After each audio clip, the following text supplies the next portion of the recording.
But let's talk about a woman of purpose in the Bible who became so ashamed and traumatized by her situation. Thank you, brother, for the mic.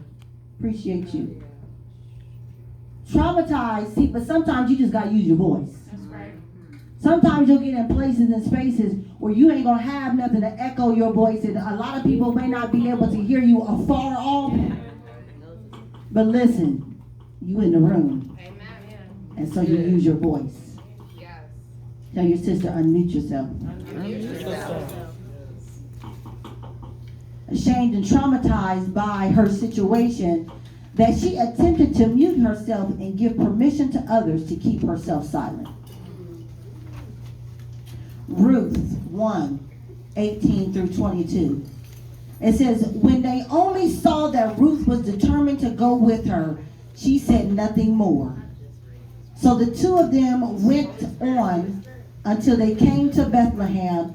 And when they arrived in Bethlehem, the whole city was stirred because of them. And the woman asked, is this Naomi? Put your name right there. Is this Erin? Is this Nikki? Is this Rhea? Is this Naomi? She said to them, Naomi says, do not call me Naomi, which means sweetness. Call me Mara, which means bitter. For the Almighty has caused me great grief and bitterness. I left full with a husband and 2 sons. But the Lord has brought me back empty-handed. Why call me Naomi, since the Lord has testified against me and the Almighty has afflicted me? The death of her husband left an emptiness on the inside of her that caused her to even be ashamed of her own name. She no longer felt proud about the pleasure of being called Naomi's sweetness. Mara, meaning bitter, tasted better to her than the sweetness of being called Naomi, because after all, what once was sweet now is bitter. She was afraid of who she was.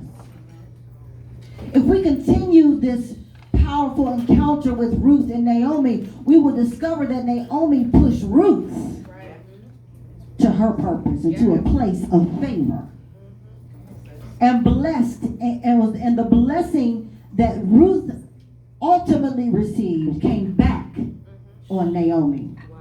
Tell your sister, I'm being pushed into purpose. Being pushed into purpose. Confess to yourself, I'm afraid no more. I'm afraid no more. Come on, confess to yourself, I'm afraid no more. I'm afraid no more. As we heal, here's our daily confessions here.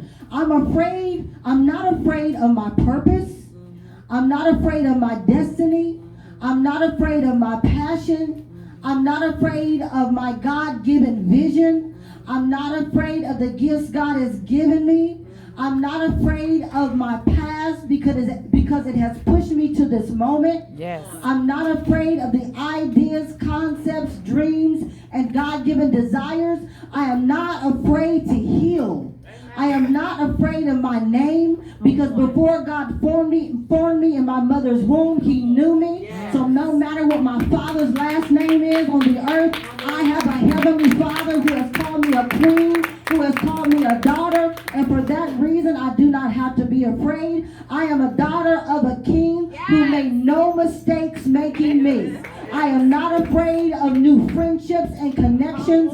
I choose to embrace my purpose. I am not afraid to push my sisters into their purpose. I silence jealousy, fear, and Come on, Pastor Erin. to walk into the freedom of knowing who I am. I am not afraid to take the limits off and take the next step in healing. I am not afraid to expect great things out of myself.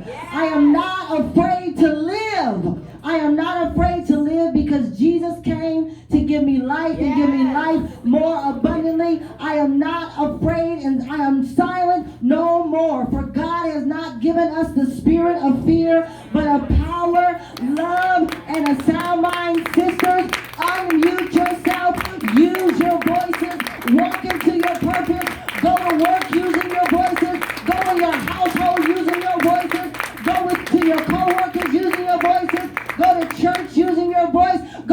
community using your voice. Go into the government office using your voice. Go into the doctor's office using your voice. Wherever you go, open your mouth and unmute yourself. Use your voice. Silence the voices of your trauma. Silence the voice of your pain. Silence the voice of what happened to you.